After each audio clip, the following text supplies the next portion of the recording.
గీతతో కోట్ల మందికి దారి చూపించిన అతనికన్నా గురువెవరు?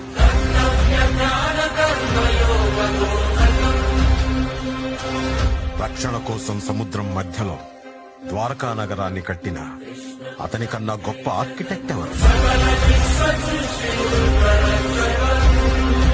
వేణుగానంతోనే గోవుల్ని గోపికల్ని కట్టిపడేసే అతన్ని మించిన మ్యూజిషియన్ ఎవరు?